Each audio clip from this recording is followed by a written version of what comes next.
then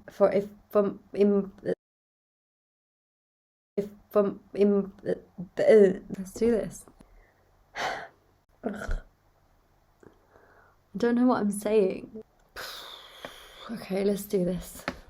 I wanted to start a YouTube channel because I love fitness and I wanted to share my workouts, and also I noticed there aren't that many vegan YouTube fitness people, so I thought I would start by making videos on what I eat and how I train. So just to give you a bit of background about where I am, I'm currently living in a little town just outside of London, and I live with 3 housemates who are awesome, and they'll probably feature in some videos at some point. In terms of food, I'm pretty lazy when it comes to cooking, and it tastes good but it's very little effort. So I like lazy, cheap, low effort cooking at the moment. I keep things really simple, so I like the more simple my life the better.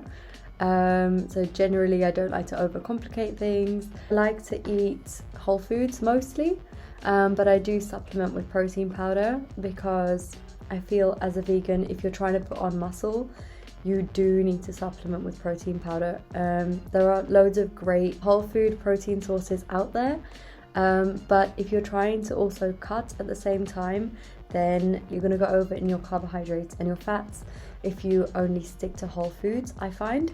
It's just from my own experience, I find protein powder works quite well. I like flavour in food. I love flavour. So I kind of just put good ingredients into a pot with some good flavours. If you want to see some videos on food and what I eat, then please comment below. I will make videos on that. Food is definitely one of the most important things in my life. So, I mean, who doesn't like food, right? So comment below if you want to see some recipe videos. There are so many things that factor into how many calories you're burning in a day. So it's going to very much vary between individuals. So the best thing you can do is trial and error it. So work out how many calories you're eating in a day by tracking it. I use an app called MyFitnessPal, and it's so easy to use. You just track all your food that you're eating throughout the day. This is something really important to stress here, is that weight loss or muscle gain is it's a marathon. It's a really slow process. Building muscle is a really slow process.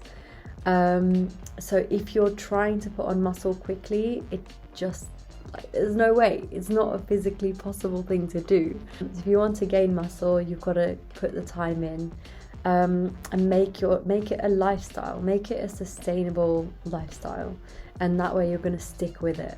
So you have your maintenance calories, which is the amount of calories you burn in a day, and then you eat the same amount of calories, so you're not gaining weight, whether that's muscle or fat, and you're not losing weight either. If you want to lose weight, so lose fat, you will be in a deficit, but you also run the risk of losing muscle.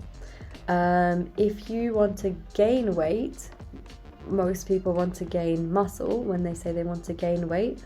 So you will gain muscle, you will eat in a calorie surplus, to eat more calories than you're burning. If you eat more calories than you're burning and you're lifting weights, you will put on muscle slowly. But if you're eating more calories than you're burning and you're not doing any exercise, you'll just end up gaining weight, but it will be in the form of fat. So that's it really, there's not that much to it. If you want to lose weight, you eat in a deficit, and if you want to gain weight, you eat in a surplus. If you don't want to lose or gain weight, you eat at a maintenance level. To do that, you first have to work out your maintenance calories. That can be a bit tricky. That can be trial and error because everyone's maintenance is going to be different. There are calculators online, so you can work out your maintenance calories online. Based on my calories, if I wanted to gain muscle and gain weight, then I would have to eat about 1,900, 2,000, 2,100 calories a day. And that way then I would have to also lift. I would have to get into the gym and lift heavy. I really missed the gym. It was also just my haven, I just love going there, and the actual process of walking to the gym and smashing out a good workout is always such an uplifting part of my day. But in terms of working out, I've had to just make do with whatever I've got. In terms of protein, I know this is a topic that's been covered to death on lots of vegan channels. There's so many good plant-based protein sources out there. In terms of getting enough protein and not going over on carbohydrates and fats, I do supplement with protein powder, especially if you're cutting. You don't want to be eating too much in terms of carbohydrates and fats. So protein powders are just a really convenient way to meet your protein goals for the day while not going over your carbohydrates and fats. That said, good protein sources are beans, any kind of bean. There's like hundreds of different beans out there, so I eat beans all the time. Tofu is a good one. Tempeh, which I've actually not found tempeh yet, so if you know where I can find tempeh in the UK, let me know in the comments. I love tempeh. I've only actually had tempeh in Indonesia. It was so good. I love tempeh. For those of you who don't know, tempeh is basically, it sounds really weird, it's fermented soybeans in like a block, a solid block. Sounds so weird, but it's so good. Tofu you can put into stir fries. You can even take silk tofu and make smoothies with it. Put it into smoothies. Soy is a complete protein. So tofu and tempeh are both soy products, and it's a complete protein, which means it contains all 9 amino acids that we can't make ourselves naturally. I should probably also say a bit about my background. I am a science teacher, so I teach biology, chemistry and physics up to the age of 16 and biology up to the age of 18. I have a biology degree. I like biologists through and through. Everything I do is to do with biology, so whether that is the diving, zoology, teaching, science, fitness, it all relates back to biology basically. So yeah, major biology nerd. If you want to know what products I use, which protein powders I use, I've tried so many vegan protein powders, so I can tell you quite a bit about protein powders. The 3 factors that people normally look for are expense, so how cheap or expensive it is, taste, and whether it has a good amino acid profile, so the actual quality of the protein in the protein powder. And I find with vegan protein powders you kind of have to choose 2 out of 3. Currently I'm using one that tastes good and is cheap, so the amino acid profile isn't fantastic, but I have tried ones that are expensive and taste great, have great amino acid profiles. Let me know if you want me to do a video on vegan protein powders. I'll happily do that. The amount of calories you need in a day depends on whether you're a male or female, how old you are, how much activity you do, things like that, how much muscle mass you've got as well. So there's loads of factors to think about when you work out how many calories you need to consume in a day. And there isn't really like a foolproof way. You can't just look at someone and go, you need this many calories. It doesn't work like that. If you want to work out how many calories you need to maintain your current weight, so not gain weight or lose weight, I recommend getting a ballpark figure with an online calculator. Once you have a ballpark figure for your maintenance calories, then you can start experimenting. Obviously you're going to need to calculate your calories throughout the day, so you are going to have to, it sounds a bit extra, but you're going to need to track your calories. So using a tracking app. I use MyFitnessPal to track how many calories I'm eating in a day. And once you know how many calories you're consuming, you can then start to kind of play around with that. Say you do the calculation and you work out that it's 1,800 calories a day that you need to consume to maintain your current weight. Then you've got to work out whether you want to lose weight or whether you want to gain weight. And if you want to lose weight, which is known as cutting, if you want to lose weight, then you need to decrease your calories that you're consuming. So if your maintenance is 1,800, you want to be consuming just a small deficit, so about 1,700 or 1,600 calories a day.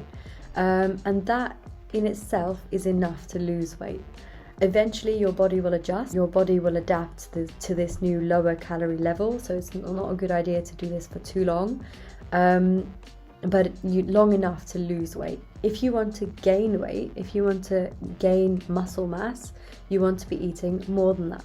If it says 1,800 is your maintenance, then you want to be eating 1,900 or 2,000 calories a day, maybe even more than that, and then lift weights. And if you're lifting and you're eating in a calorie surplus, you will automatically gain muscle. If you're eating a surplus and you don't lift weights, what will happen is you'll gain weight, but it will be added on as fat rather than muscle. Does that make sense? Does it? I hope so. I hope it makes sense. So I've tried to kind of break down in this video how you lose weight, how you gain weight, and sort of how you can play around with your calories and how you can track your calories. Tracking is key, so I know some people will think it's major, like way extra to like track everything you're eating. It does involve a bit of measuring and a bit of effort, but that is the only way to know whether you're eating in a surplus or whether you're eating in a deficit. So it does take a bit of effort. It also takes time, and I think people don't realize how long it takes to sustainably lose weight or to sustainably gain muscle. If you eat in a massive deficit of like 500 calories, that's when people give up. That's when people end up getting so hungry that they binge. They just eat everything in sight, and then they feel like, oh well, I've undone all my good work, and so they go back to whatever they were doing before. The key is sustainability. The key is to do it in small increments, do it over a longer period of time. That way you'll see lasting results. If you eat in a massive deficit, then you're going to lose weight quickly, but you're also not likely to stick to it. And you're more likely to put it all back on because you go back to old habits. I could do an entire video on habits. Actually, comment below if you want me to do a video on habits. Yeah, let me know what you thought of this video. Let me know if you want me to talk more to you, or let me know if you don't want to hear me talk. Let me know if you'd rather just see me work out and show you exercises. If you don't ask, you don't get. So let me know. Pause the video, go to the comments and let me know what you want to see next time. Then come back and carry on playing the rest of the video. You watched my last video if you want to see a video on a glute workout for ladies. If you want a booty, guys, if you want a booty, go watch my last video. Alright, I don't really have an outro. I'm out. Let's start again. Yikes. My hands look so weird. I'm not high. I haven't even said my name.